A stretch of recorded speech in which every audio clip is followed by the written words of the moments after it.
Okay.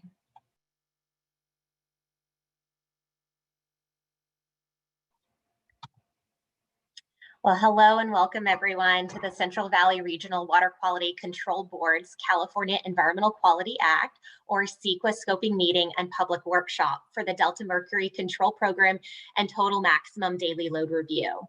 Our presenters today will be myself, Lauren Smitherman, Supervising Senior Environmental Scientist, Robin Murad, Water Resources Control Engineer, Jordan Hensley, Environmental Scientist, and our facilitator today will be Selena Cole, who will be managing public comments at the end of the presentation.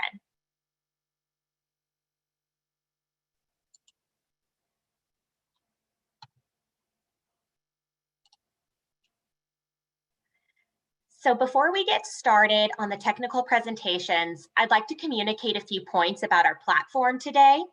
This meeting is being held virtually through Zoom only due to the COVID-19 pandemic and current California state restrictions for public gatherings. Comments and questions will be taken at the end of the presentation. If you are calling into this meeting and you would like to verbally comment, you will need to press *9 to raise your hand, wait for the facilitator to call on you, and then press *6 to unmute yourself once you've been called on. Please note that the chat function has been disabled for this meeting.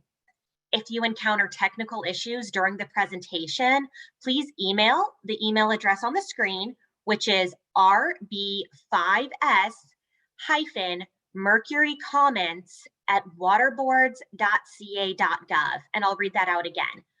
rb5s-mercurycomments@waterboards.ca.gov.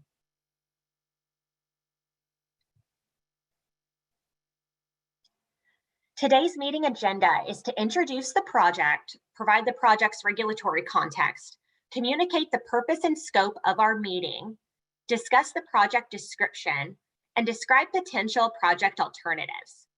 We will then discuss the next steps of the Delta Mercury Control Program reviews process. Once again, comments and questions will be taken at the end of the presentation. The comments and questions should focus on the potential project alternatives, significant environmental impacts, and mitigation measures for those potentially significant environmental impacts. To submit written questions and/or comments, please email the same email address I said earlier, which is rb5s-mercurycomments@waterboards.ca.gov by 5 p.m. on Friday, February 26th, 2021. Any verbal or written comments should be submitted. Any verbal or written comments that are submitted prior, during, or after this meeting will be taken into consideration. Now I'll hand the slide over to Jordan Hensley, who will discuss the first 4 bullet points on the screen. And then Robin and myself will then present potential project alternatives and the next steps. Please be patient as we switch screens throughout the presentation.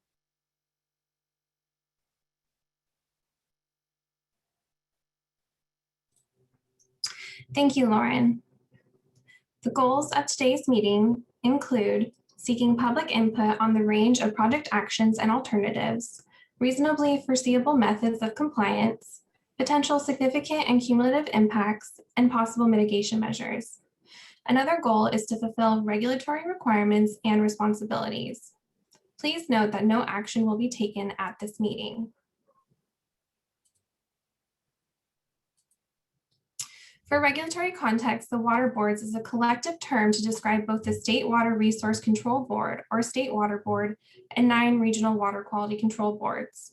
Our agency is the Central Valley Regional Water Quality Control Board, hereafter cited as the Central Valley Water Board. The Central Valley Water Board's authority stems from the Federal Clean Water Act and the state's Porter-Cologne Water Quality Control Act.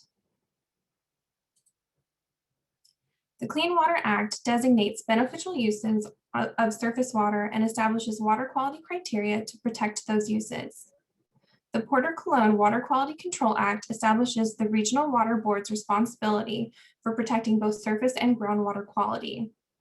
The regional water boards establish water quality control plans, referred to as basin plans, that include beneficial uses of surface and groundwater. The Central Valley Water Board has two basin plans, one for the Sacramento-San Joaquin River basins and another for the Tulare Lake Basin. The basin plans designate beneficial uses, water quality objectives, implementation plans, monitoring and surveillance programs, and include state policies. Any change to a basin plan requires a basin plan amendment, also called BPA. In order for a basin plan amendment to be incorporated into the basin plan, it must first go through an extensive process. This process includes tribal consultation, soliciting public participation, submitting to the Central Valley Water Board for adoption through a public hearing, submitting to the State Water Board for review and approval, submitting to the Office of Administrative Law for review and approval, and lastly, to be submitted to the United States Environmental and Protection Agency, also known as the US EPA, for review and approval. The public participation portion of a basin plan amendment is sought through a CEQA scoping meeting, stakeholder meetings and workshops, potential board workshops, requesting public comments through comment periods, responding to public comments received, and through board hearings. The purpose and scope of today's meeting is to fulfill the CEQA requirement for an environmental analysis of any proposed basin plan amendment and to host a CEQA scoping meeting and public workshop. This meeting provides an opportunity for public to give input on potential environmental impacts, mitigation measures, and project alternatives. Another meeting goal is to solicit comments and suggestions from the public regarding a proposal to possibly revise the Sacramento-San Joaquin Basin Plan Amendment Resolution number R5-2010-0043, and to discuss potential options for Phase 2 of the Delta Mercury Control Program, a continued mercury exposure reduction initiative, and a mercury offset strategy. During the project description section of this meeting, I'll be briefly going over sources of mercury and methyl mercury concerns, displaying a conceptual model of those sources and concerns, showing maps of the affected areas, and providing a synopsis of the timeline, Phase 1 and Phase 2 of the DMCP, which incorporates the TMDL and implementation options. As a quick recap, the history of mercury issues in the Delta can be linked to gold mining in the Sierra Nevada mountain range, mercury ore mining and processing in California's coastal mountain ranges, discharges from urban and industrial runoff, atmospheric deposition from global and local industrial emissions, discharges from agriculture, wetlands, and direct dredging, and other tributary inputs. The methylation of mercury is a concern because methylmercury bioaccumulates in the food web and is a developmental neurotoxin that is harmful to both humans and wildlife.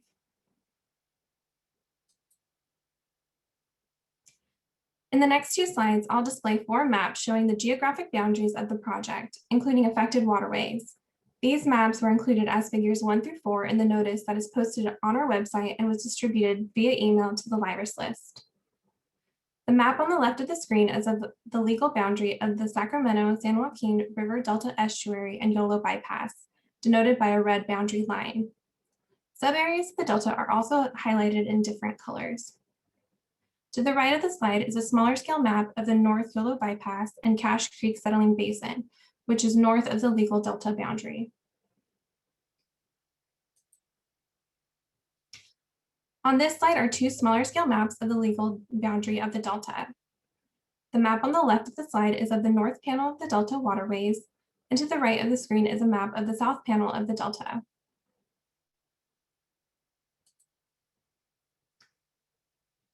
To give a general timeline, in April 2010, the Central Valley Water Board adopted the Delta Mercury Control Program and TMDL Basin Plan Amendment.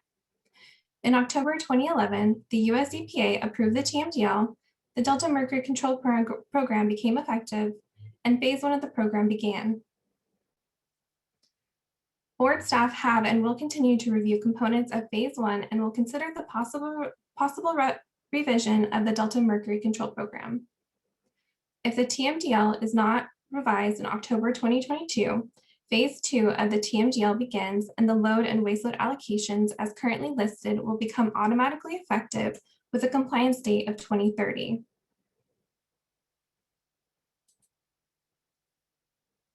During Phase 1 of the Delta Mercury Control Program, control studies and pilot projects were conducted to research methyl mercury source control methods and to research the feasibility of dischargers attaining the load and waste load allocations. Phase 1 included provisions for pollution minimization programs, interim mass limits for inorganic total mercury point sources, controlling sediment-bound mercury, and for reducing total mercury loading to the San Francisco Bay. Phase 1 also included language for the development of a mercury exposure reduction program for human consumption, future upstream mercury control programs for major tributaries, and a mercury offset program.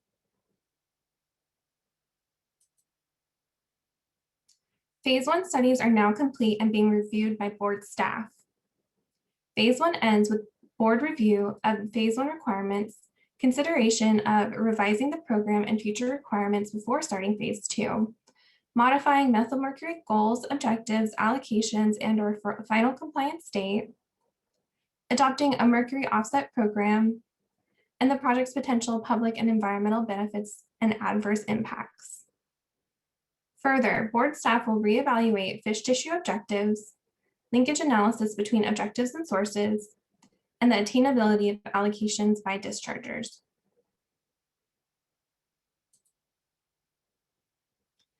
Phase 2 of the program begins either after review of Phase 1 or on October 20th, 2022, whichever occurs first. As Phase 2 is currently written, dischargers would be required to implement methyl mercury control programs to meet allocations and continue inorganic mercury reduction programs. Phase 2 also includes compliance monitoring and the implementation of upstream control programs.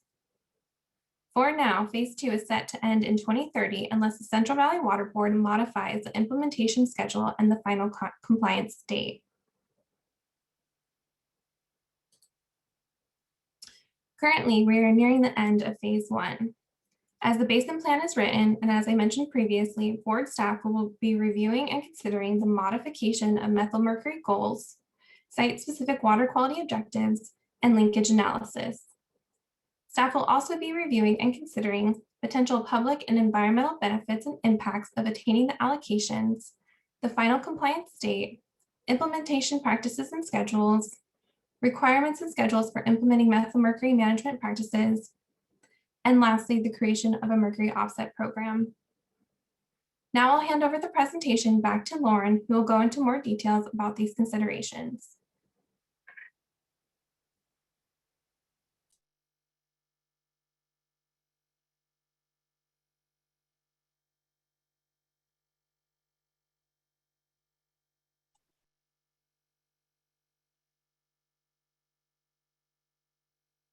One second. Having some technical difficulties.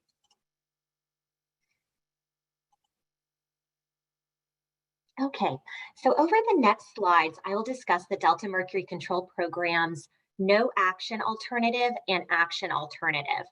Board staff will be evaluating considerations for alternatives using policies and regulations, beneficial uses, water quality objectives, implementation and monitoring plans, potential economic impacts, and potential economic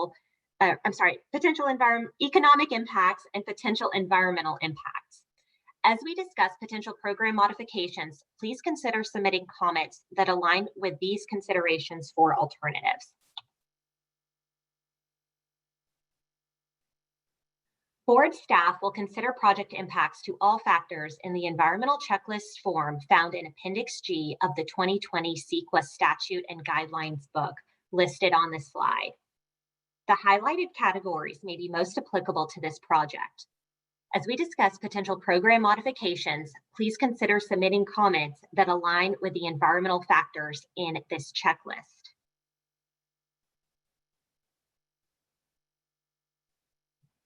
Since the TMDL was adopted as a phased TMDL, the no action alternative is that phase 2 will automatically go into effect on October 20th, 2022. Phase 2 will use the current methods of calculating and assigning load and waste load allocations described in the TMDL. This approach will continue to require dischargers to implement methyl mercury control programs, continue inorganic mercury reduction programs, continue compliance monitoring, implement upstream control programs, and reach compliance by 2030. The water boards will also continue to develop strategies to reduce mercury loads coming into the Delta from its upstream tributaries.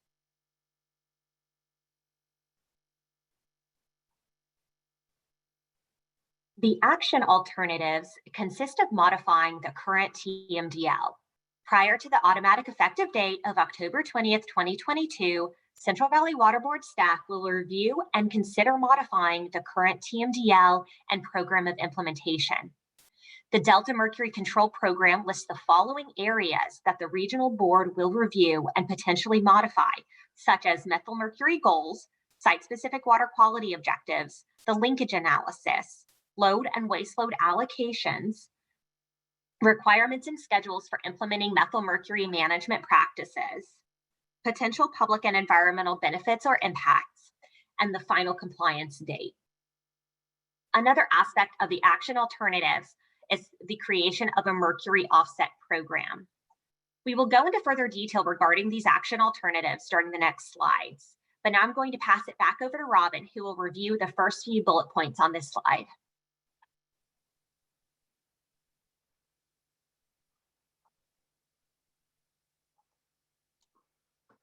Thank you, Lauren. This timeline gives some context to the major events leading up to the potential linkage reevaluation. The original linkage analysis was completed between 2005 and 2006, so we can check that box.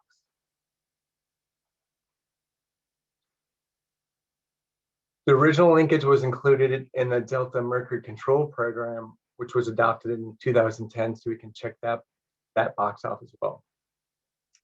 The Delta Mercury Control Program established a plan to acquire more data and reevaluate the linkage analysis. The Delta Regional Monitoring Program started collecting additional aqueous and fish data in August 2016, so we can check this off as well. In 2019, we began compiling an extensive amount of data from various sources. We have completed the data merge and are very close to ensuring that it meets our quality assurance and control standards. So I'm going to check this off. Once we're satisfied that the data compilation meets our standards, we'll be ready to evaluate whether the linkage should be updated. In the next slides, I'll provide an overview of the targets, objectives, and goals and how they relate to the linkage analysis. First, I'll clarify some terminology and describe how these terms relate to each other. The mercury fish tissue targets are calculated mercury concentrations expected to be safe for consumption by humans and wildlife. The most protective of these fish tissue targets were adopted by the Methyl Mercury Control Program as water quality objectives. In order to develop an implementation plan, the targets were used to determine a largemouth bass implementation goal, which ended up being 0.24 milligrams per kilogram. The analysis then translates the largemouth bass mercury implementation goal to an aqueous methyl mercury implementation goal for ambient water in the Delta, which ended up being 0.06 nanograms per liter as an annual average. The aqueous methyl mercury implementation goal was used to calculate methyl mercury allocations and source load reductions needed to reduce mercury concentrations in fish and meet the water quality objectives and the other fish tissue targets. Keep in mind, the implementation goals were not proposed as water quality objectives, but used to develop an implementation plan to achieve the water quality objectives. In the next slides, I'll give an overview of how these targets, objectives, and goals were developed. This table shows the calculated fish tissue targets. The first column lists the groups of trophic level and size. The second column lists the consumer of that trophic level and size group. The last column lists the mercury fish tissue target, which is the calculated mercury concentration expected to be safe for consumption by that consumer. The 4 variables incorporated into the calculation of the mercury fish tissue targets were: 1, the acceptable daily dose level of methylmercury; 2, the body weight of the consumer; 3, the rate of fish consumption by the consumer; and 4, the trophic level and size of the consumed fish. So trophic level is a designation of hierarchy in the food web. If a species is in a high trophic level group, it's higher in the food web. So fish in the TL4 group, like bass, eat fish in lower trophic level groups, like trout, which are in the TL3 group. Fish in higher trophic level groups tend to bioaccumulate more mercury. But which of these fish tissue targets should be set as an objective? It seems like 0.03 for small TL3 fish, since it's the lowest value, would be the right value. However, these calculated values aren't comparable because each group relies on different variable assumptions. So staff used regression analysis and prediction to translate the fish tissue targets into equivalent TL4 fish size range from 150 to 500 millimeter mercury concentrations, which I added here in the last column. Section 4 of the TMDL staff report describes how these concentrations were calculated, but for simplicity and time, the main thing to note here is that all these equivalent concentrations are on the same scale and comparable to each other. Notice that the fish tissue target of 0.03 for TL3 fish less than 50 millimeters isn't the lowest concentration on this equivalent scale. The lowest concentration is 0.24, which I highlighted in yellow here and here. It is the same value for human consumption of both TL4 150 to 500 millimeters and TL3 fish 150 to 500 millimeters, which I highlighted in blue and red. These targets are protective of humans and wildlife species that consume large fish and were adopted as water quality objectives. 0.03 was also adopted as a water quality objective to ensure protection of wildlife that only eat small fish. The goal of the linkage analysis was to link mercury fish tissue targets to methylmercury concentrations in water to develop an aqueous methylmercury goal that could be used in an implementation plan.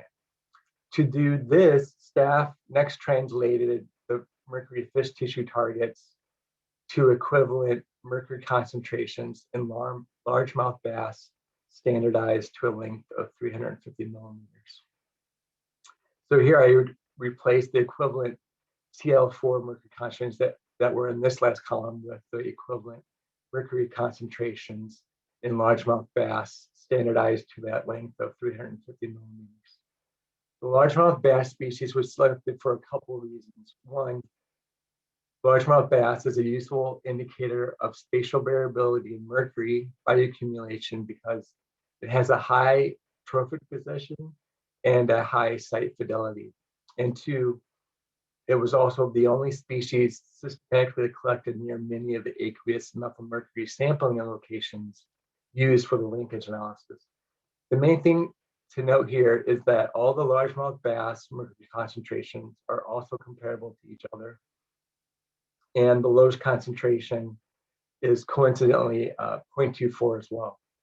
0.24 was set as a largemouth bass implementation goal because it is expected to achieve the water quality objectives, which I highlighted, which are the highlighted values in the third column here.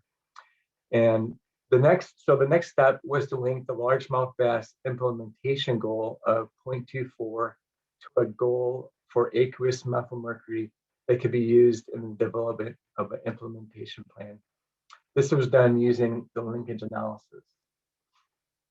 The linkage analysis can be visualized with this graph, which shows the average aqueous methylmercury concentration on the x-axis and the 350 millimeter standardized largemouth bass mercury concentrations on the y-axis. Each data point corresponds to an individual delta subarea. The largemouth bass implementation goal of 0.24 was plugged into the regression model to predict an aqueous methylmercury concentration of 0.066 nanograms per liter. What this means is that if the ambient aqueous mercury concentration in the delta is at or below 0.066, then it is expected that the water quality objectives and the other fish tissue targets would also be met. In summary, the purpose of the linkage analysis was to link fish mercury concentrations with aqueous methylmercury concentration. This table summarizes the results. First, mercury fish tissue targets were calculated for different trophic level and size groups. The targets were normalized to determine the most protective, and three water quality objectives were established, which were 0.24, 0.08, and 0.03. Second, equivalent largemouth bass mercury concentrations were calculated, and a largemouth bass mercury implementation goal of 0.024 was determined. Third, the linkage analysis used the largemouth bass implementation goal to predict an aqueous methylmercury concentration of 0.066. Finally, a margin of safety of about 10% was applied to get an aqueous methylmercury implementation goal, which is 0.06.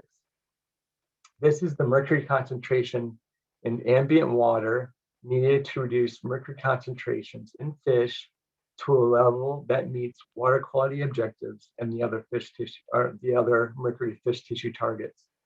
To achieve a mercury concentration of 0.06 in ambient water, this implementation goal was used to determine the methylmercury allocations in each delta subarea and their associated source load reductions. Unfortunately, the linkage analysis relied on a limited data set. This graph shows the sampling period on the x-axis and either the aqueous methylmercury or largemouth bass mercury concentration on the y-axis.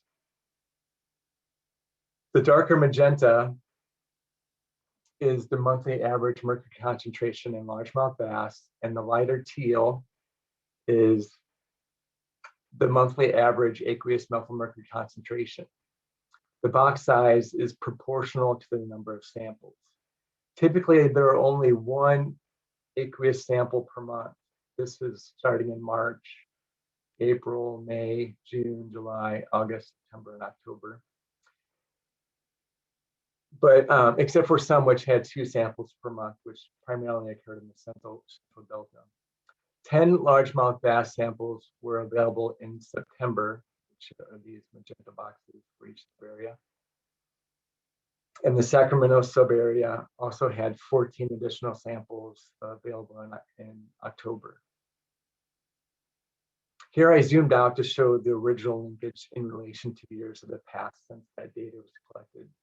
As before, this graph shows the sampling period in years on the x-axis and the largemouth bass mercury concentration or aqueous methylmercury concentration on the y-axis, which is in the log scale.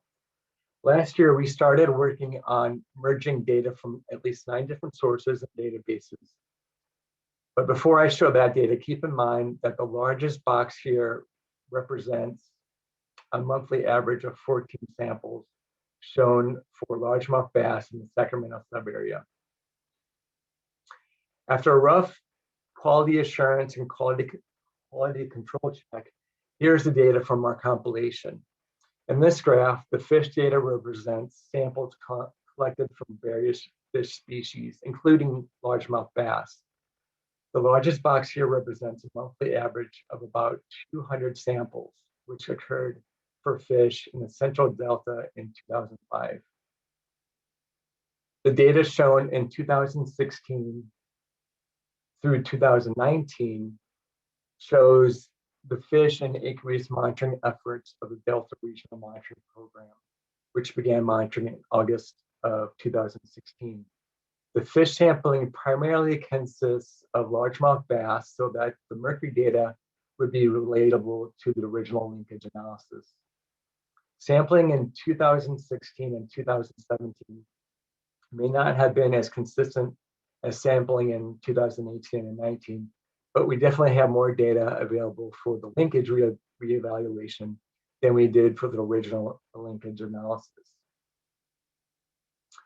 In this slide, I summarized some potential modifications when we consider linkage alternatives. The main difference is the availability of more data, as I just showed. Instead of a data set limited to a partial year, we now have multiple years of data for each subarea. This not only gives us more information for the linkage, but over the entire delta, and allows us to consider doing a linkage for each subarea. Reevaluating the linkage may lead to a different aqueous methylmercury implementation goal and consequent allocations. We are also considering using the additional data to reevaluate the largemouth bass mercury implementation goal. Finally, we are also considering using more current statistical analysis tools and methodologies compared to the original linkage analysis techniques. Now I'll hand it back over to Lauren to talk about the implementation plan options.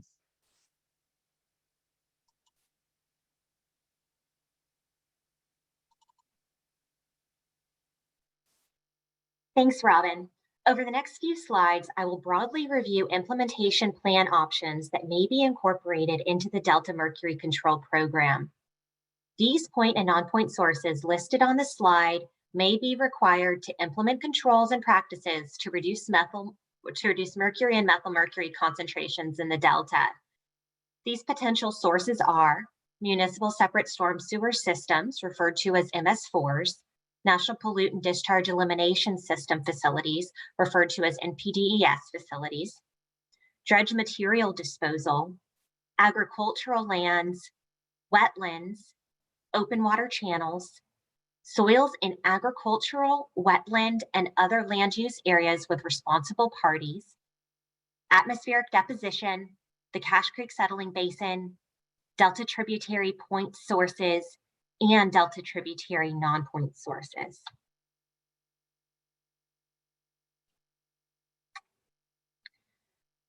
Implementation actions were developed and adopted for point and non-point pollution sources and included in the Delta Mercury Control Program. Board staff intended to develop an implementation plan with reasonable and feasible actions to reduce total mercury loads, reduce methylmercury loads, and reduce exposure to the fish-eating public until those load reductions are achieved. If the Delta Mercury Control Program was altered, final requirements would similarly implement reasonable, feasible mercury and methylmercury control strategies. While I will go into further details of these options over the next slides, I'd like to generally review these options. The first goal is to reduce total mercury loads to and within the Delta. This would be accomplished by requiring non-point source management practices, such as erosion controls within the Delta, Cache Creek settling basin modifications, and the eventual development of tributary reduction strategies. Effluent limitations for wastewater treatment plants and MS4s would continue to be required and ensure responsible dredging operations as well. The second goal is to reduce methylmercury loads. Point and non-point sources conducted control studies to evaluate methylmercury control options, and results from these studies may be used to develop implementation plan options. And third, a reduction of exposure to the fish from the fish-eating public, and this can be achieved by educational and outreach programs.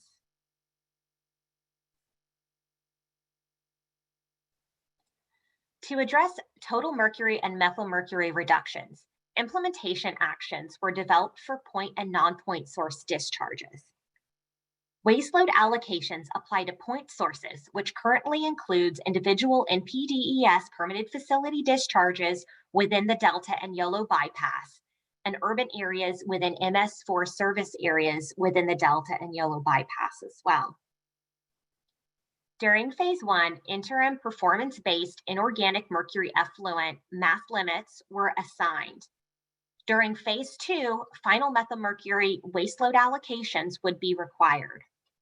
New or expanded methylmercury discharges that begin after October 20th, 2011 would necessitate adjustments to the allocations. Dischargers would continue to implement methylmercury control programs and continue inorganic or total mercury reduction programs. Runoff from MS4 service areas would continue to implement best management practices to control erosion and sediment discharges consistent with their existing permits and orders with the goal of reducing mercury discharges. Regarding non-point sources, all non-point sources in the Delta and Yolo bypass shall implement reasonable, feasible actions to reduce sediment and runoff with the goal of reducing inorganic mercury loading to the Delta and Yolo bypass. Load allocations are currently assigned to the non-point sources listed on the slide. They are agricultural drainage, atmospheric wet deposition, open water tributaries, urban non-point source, and wetlands.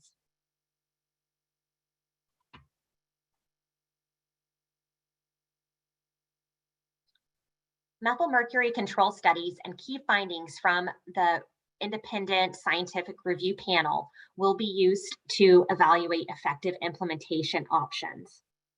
All control studies have been submitted to date. 2 independent scientific review panels were initiated by the Delta Science Program to review the scientific conclusions of these studies.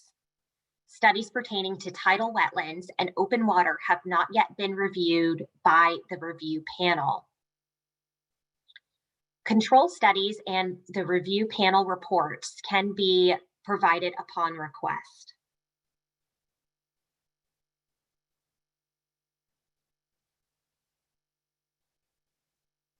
A Mercury Exposure Reduction Program, or MERP, was a collaborative effort of the Sacramento-San Joaquin Delta Conservancy, the Central Valley Regional Water Quality Control Board, the Office of Environmental Health Hazard Assessment, the California Department of Public Health, and the Department of Water Resources to reduce human exposure to mercury from eating contaminated fish. The MERP activities included convening a stakeholder advisory group, implementing outreach and educational projects to tribes and community groups, developing and posting advisory signs at marinas and popular fishing locations in the Delta, and creating and distributing multilingual educational materials. The MERP program is not currently funded. However, the Water Board still has printed materials that it can provide for distribution upon request.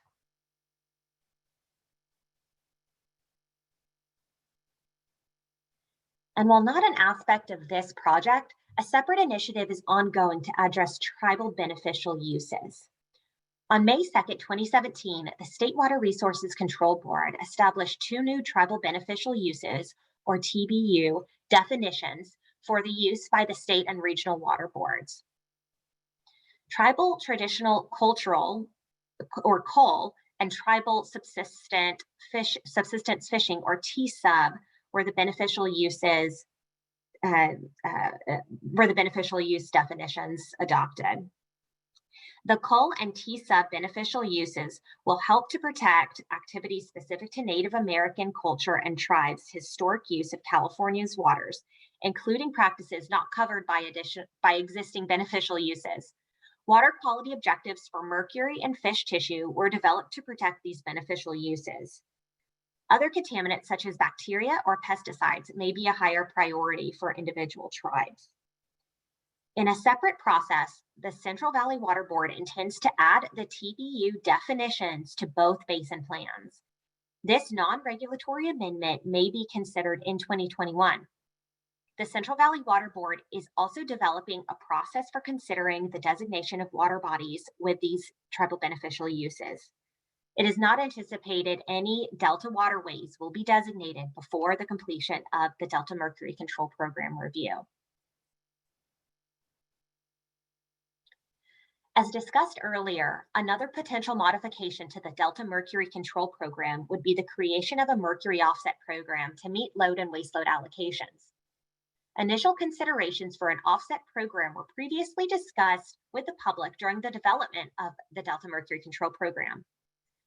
As it is written in the Basin Plan Amendment, the objectives of an offset program would be to provide more flexibility than the current regulatory system to meet regulatory requirements, i.e. complying with load and waste load allocations at a lower overall cost.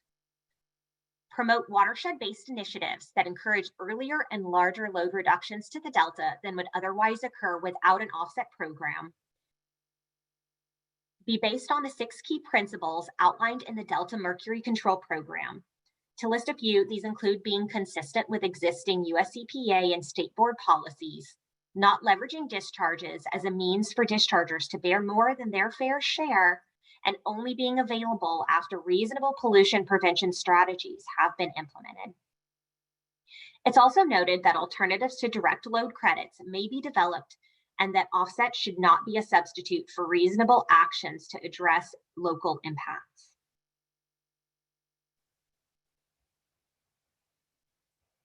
If an offset program were developed, here are a few questions to consider. Is there a need for an offset program? As in, will load and waste load allocations actually be achieved? Where would the offset program be applicable? Where can an offset program be located with respect to the proponent of the offset project? What forms of mercury in discharges can be used for an offset? How much offset credit will be generated from the completion of an offset project? And will there be a disparate or disproportionate pollution burden as a result of an offset project?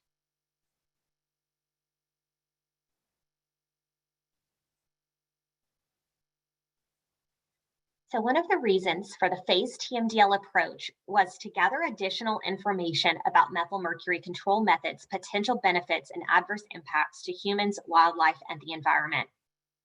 The Delta Mercury Control Program review may consider how attaining load and waste load allocations would impact other actions and projects within the Delta and Yolo bypass. The phase 1 control studies were required to address potential public and environmental benefits or impacts, and this information may be incorporated into the review. Examples of projects that may impact the public and environment are habitat restoration projects, flood protection, or water supply projects, to name a few.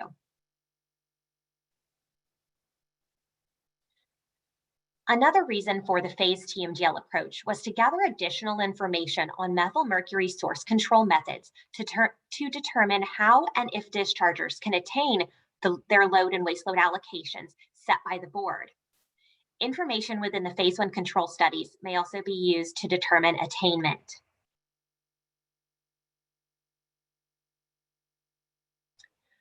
Revising the final compliance date may also be considered. The compliance date of 2030 was estimated as a date to which both load and waste load allocations will be achieved by.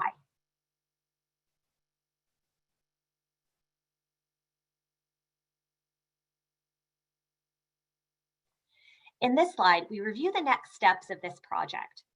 Currently, we have begun the CEQA scoping process by completing the AB 52 requirements for tribal consultation. We are currently hosting the public CEQA scoping meeting and will complete the associated commenting period.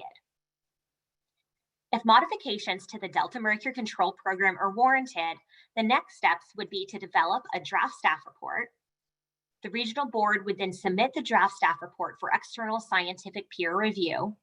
We would then continue the CEQA process by releasing the project documents for public review and comment. Regional board hearings and adoption would then occur, followed by approval from State Board, the Office of Administrative Law, and then finally the United States Environmental Protection Agency. Public participation and agency coordination has and will continue to occur throughout the decision-making process. And with that said, now we will be taking oral comments. Please be thoughtful of the length of your comment, as there are multiple people on this call. We would appreciate if we would appreciate it if lengthy technical comments were submitted via email so that we can properly and fully respond to those comments. If you're attending through the Zoom platform, please use the raise hand function to raise your hand, and then you will be called on to unmute yourself. And I actually think that we will have to unmute you. So please raise your hand. If you have called in, press *9 to raise and lower your hand. Wait for the facilitator to call on you, and then press *6 to unmute yourself and then mute yourself after comment. A facilitator will call on you by the last digits of your phone number.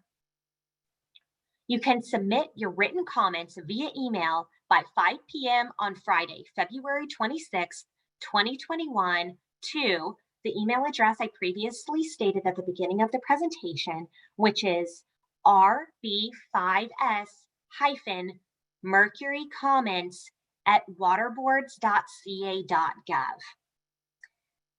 And since this project is focused on the modification of a current project, we encourage you all to familiarize yourselves with the technical and regulatory documents posted on the project's website listed on the screen. The 3 documents that make the foundation for this project are the resolution and the 2 supporting staff reports for the TMDL and Basin Plan Amendment. Additionally, we encourage all interested parties to sign up for our email listserv to stay up to date on project developments and public meetings. To sign up for the list, please find the instructions on our meeting notice or on the website. So now we will open it up to questions.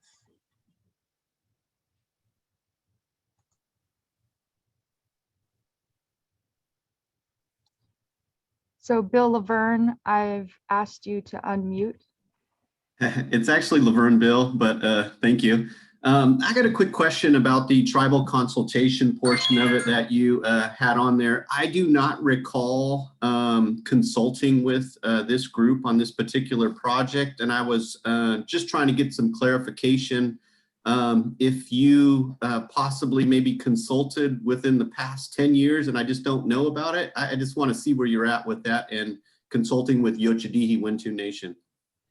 Okay, yeah, so we sent out requests for consultation over a year ago. Let's see, I think it was in November, and of course I can provide you with the dates, November of 2019, and we didn't receive any consultation requests back.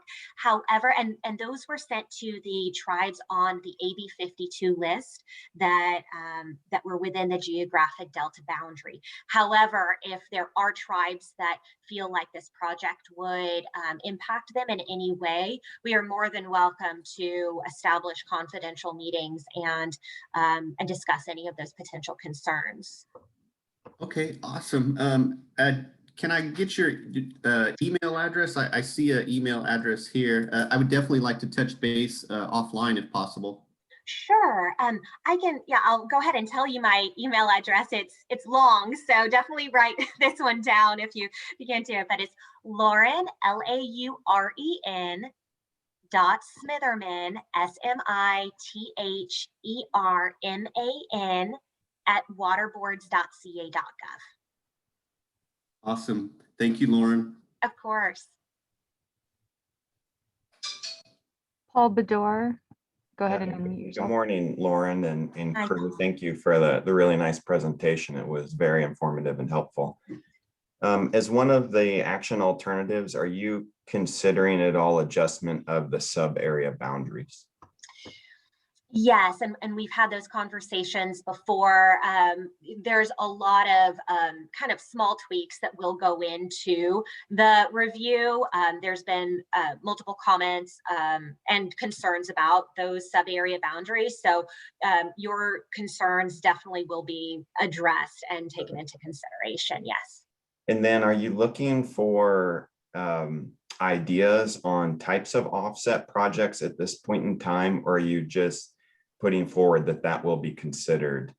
I mean, it will be considered, but if we see that there is a need for the development of an offset program and that we feel like it would truly benefit, and achieve mercury reductions in the Central Valley, we are very open to talking about different sorts of projects at this point. So really, we're at this stage, we're gathering a lot of information and ideas about how this project can be developed and implemented. So if you have something, yes, please share it. And it might be something that we haven't thought of or wasn't previously discussed in, during the development of the first TMDL. So yes, please send those over. And of course, we're happy to discuss, and you can set up a meeting with us if it's, pretty technical. Okay, well, thank you. I appreciate it. Thank you. That's all. I don't see any more hands up. Elizabeth, were there any comments submitted via the Mercury inbox or questions? I don't have any questions in the inbox. No. Okay. Karen Ashby, go ahead and unmute yourself. Great, thank you. I had a process related question, and I agree, thank you very much for the presentation. The process related question I had is with regard to the written comments. And I recognize I may have missed if the presentation was posted prior to today, but I was wondering what the thought process was for requiring the comments basically 2 days from now, and not maybe allowing more time for us to think about what was presented and possibly provide some additional feedback. Yeah, if you need more time, we are open to reviewing those comments, and we will consider those comments. The reason for this timeline is that we didn't really, since so much development had gone into the original development of the TMDL for implementation options, and there was so much documentation that was already publicly available. We were really basing our presentation on what had occurred, and that any modification of those aspects would, we'd want to hear about. So it is a short comment period, but once again, please submit your comments, and we will definitely take them into consideration. Can I ask a quick follow-up then? Yeah. Just because I'm so date driven. What if we would actually have more than Friday, what would be, is it something like a couple of weeks, or what would be reasonable for you guys? Well, we're wanting, if there's going to be comments, we're wanting to kind of all review them together, but, within that following week, by the end of that following week would be acceptable. I think we're all going to, and people are going to submit comments throughout the process as well, but this formal CEQA meeting, the scoping meeting and the associated comments, if you are going to submit written comments as part of this meeting, then we will have to, put that in the administrative record. And so we wanted to kind of put some boundaries on the comments associated to this meeting. So, we can, I guess, go ahead and formally extend all comments if you think that following week, and we can modify the language on the website as well, to the 5th of March, if that is acceptable to you. I mean, more than 2 days would be good. So yeah. I think we can work within that. Okay. And so I'll go ahead and revise some of the formal documents, and then Karen, as we start to address those comments, we can also just be in communication. I'm anticipating many people to be in communication with us throughout the development stages of the TMDL. So this isn't your only opportunity to comment and to coordinate with us. So great, thank you. Mm-hmm. Tom Grovehog, go ahead and unmute yourself. Oh, hi, good morning, Lauren and Meredith and everyone. Great presentation. It really was informative. I have a question and a comment maybe. The The question is, when do you expect that the expert panel will do the review of the characterization study? So it's due by the end of the week. Okay. There was a short extension by a few weeks, I believe 2 weeks, but it should be due by the end of this week. So Okay.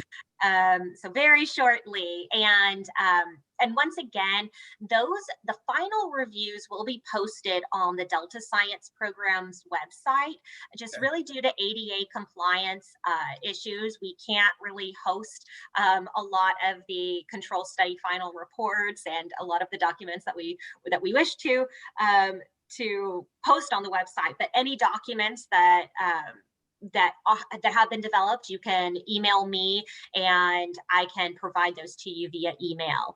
Okay. And but also the Delta Science Program does have a website that actually hosts the open water technical. I believe it's their front matter and their. I don't believe all the technical appendices are on there, but it hosts some of the open water documents and the tidal wetlands control study as well. Oh, great. Okay, thanks. And then my comment is, thinking back, it's been a long time since our September 10th workshop when we all got together. I was just going to mention that happened, and it was a nice discussion of all the phase 1 studies, just for the group on the phone or on the call to be aware of that. And so anyway, I'm not sure how you guys will handle the postings for that, but I just wanted to mention it. Yeah, so for everyone that wasn't involved in that, the control study participants got together in September to discuss the findings of the control studies. And this isn't the platform for the discussion, for the deep technical discussions of those control studies, but I will reach out to the people that were on the call to distribute the notes and potentially the presentations as well. And we're going to use those comments and questions to also develop kind of the next steps as well.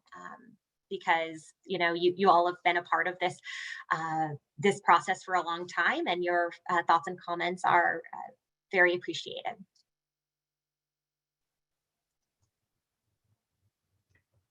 So I don't see any more hands up. Elizabeth, are there any emailed questions or comments? Nope, still nothing. Oh, I think Petra may have raised her hand. I just saw. Yeah, it just came up. Also a note to the caller with the last digits 389. Could you please rename yourself? Oh, I don't know if they can rename themselves. We can rename them. Okay. If you want to unmute them and they can say who they are. Okay. Petra, go ahead and unmute yourself. Hello. I just wanted to say I did go look at because I was pretty sure they were all up there, but the open water report has all of the chapters on there. All of the chapters. Okay, I know it was a lot. It's a huge report. It wasn't even able to be sent by email, so that's good to know that the full report is on there with all the technical appendices. So thank you for clarifying that, Petra. Debbie Webster. Yes, thank you. And again, I appreciate the presentation this morning. I'm going to ask actually somewhat a rhetorical question is, what options did the regional board consider, but then didn't kind of rejected and didn't put in the scoping and what you're considering in scoping? We're considering everything in scoping.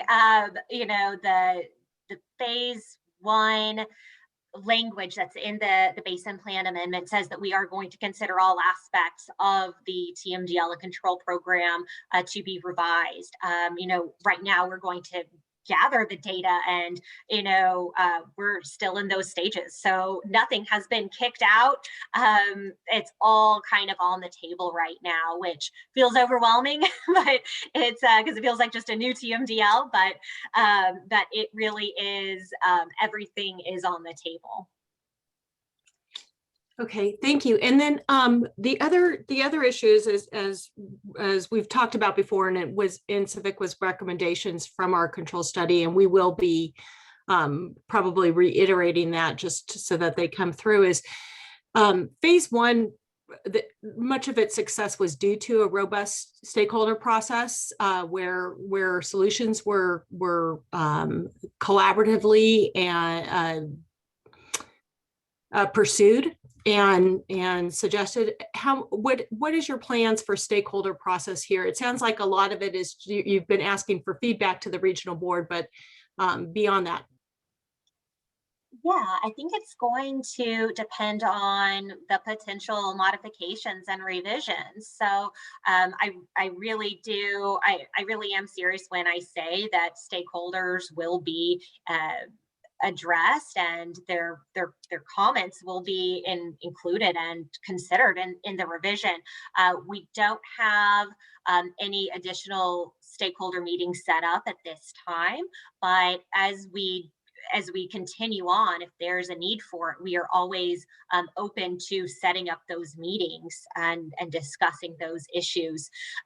Phase one had a lot of, the development of the TMDL, and phase one had a lot of stakeholder input, and it was a successful strategy. So, but that was for the development of a TMDL. So if there's not going to be modifications to the program, say we do the no action alternative, there may not be as much of a stakeholder process need. So I think it's going to be kind of that adaptive management approach of, as we start to evaluate the data and identify the areas that need to be modified, we're going to then engage the public as needed. Okay, thank you. Mm-hmm. So the caller with the last digits 389, can you say who you are?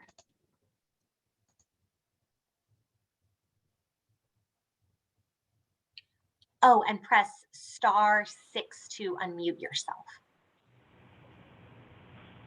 I just got a message to unmute myself, but I'm also showing my own name on the screen. So this is Dana with Sacramento County. Okay, hi. Thank you for identifying. It's possible because I am dialed in on the computer, but it has no audio or whatever, that I'm in twice, once for my phone and once for the computer. Okay, no worries. Thank you. Well, thank you for joining. I don't see any more hands. One more check to the email inbox. No emails. Thank you for checking, Sonia. Well, okay, with that, we'll adjourn the meeting. Once again, we're going to revise the date for written comments to be submitted and incorporated into the record, and that is March 5th, which is not this Friday, but the next. So with that, I will go ahead and stop recording and end the meeting. Thank you all very much. This has been very informative, and I look forward to the next steps.